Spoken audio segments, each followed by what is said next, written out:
कल्याणमध्ये नारी शक्ती वंदन विधेयकांचे जल्लोषात स्वागत. महिला आघाडीच्या वतीने भव्य रॅली. नारी शक्ती वंदन विधेयकांच्या स्वागतार्थ कल्याणमध्ये भाजप महिला आघाडीच्या वतीने उत्साहात रॅली काढतात जल्लोष साजरा करण्यात आला.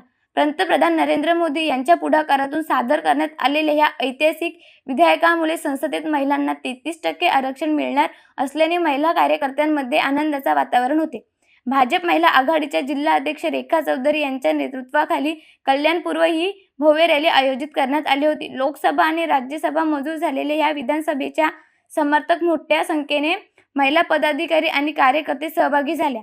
ह्या रॅलीत आमदार सुलभा गायकवाड, रेखा चौधरी, प्रीती दीक्षित, मनीषा गायकवाड, स्नेहल मोरे, डॉक्टर पूजा गायकवाड, वंदना मोरे आदीसह महिला कार्यकर्त्यांचा उत्साहात सहभागी होता. कोळसेवाडी गणपती मंदिर येथून रॅलीची सुरुवात होत होती. सिद्धार्थनगर, म्हसोबा चौक, तिसगाव नाका मार्गे तिसाई हाऊस येथे रॅलीची सांगता करण्यात आली. या उपक्रमातून महिलांच्या राजकीय सक्षमीकरणाच्या दिशेने महत्त्वाचे पाऊल उचलण्याची भावना व्यक्त करण्यात आली. श्रीराम सशक्त नारी सशक्त भारत अशी एक मूळ संकल्पना घेऊन आज नारी शक्ती विधेयक आमचे देशाचे पंतप्रधान नरेंद्रजी मोदी साहेब यांनी संसदेमध्ये हा विधेयक मंजूर करून घेतलेला आहे. आणि आपल्या सगळ्यांनाच माहिती आहे की पंतप्रधान जे आहे ते अतिशय दूरदृष्टी ठेवून काम करत असतात. आणि आज हा विधेयक जो मंजूर झालेला आहे तो विधेयक म्हणजेच महिलांना राज्यसभेमध्ये आणि विधानसभेमध्ये 33% आरक्षण.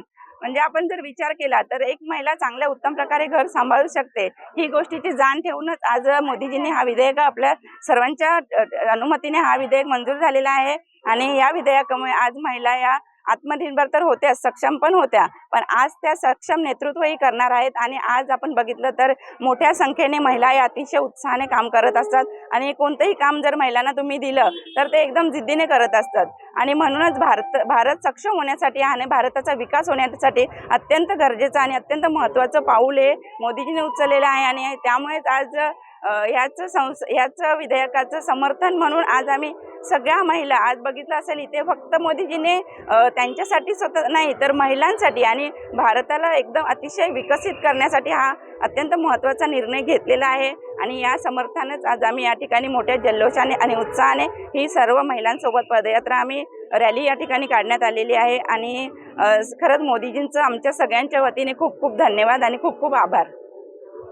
मी आपले भारताचे पंतप्रधान नरेंद्र मोदी साहेब यांचे मी आभार मानेन की त्यांनी महिलांसाठी जे आपलं 33% आरक्षण विधानसभेत आणि लोकसभेमध्ये तसेच आपल्या महानगरपालिकेमध्ये जे आम्हाला महिलांना पुढे नेण्याचा जो प्रयत्न केलेला आहे.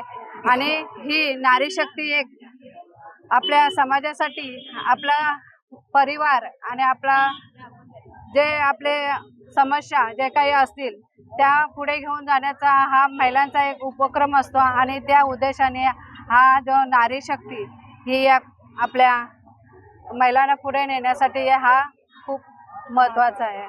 महिलांना राजकारणात नवीन संधी मिळणार आहे तर आपण काय आव्हान करणार महिलांना? मी महिलांना एकच आव्हान करेन की संधी मिळाली तर त्याने नक्की त्याचं सोनं करावं आणि त्याने आपल्या जनतेसाठी आणि आपल्या देशासाठी काम करावा हेच मी उद्देश देईन महिलांना.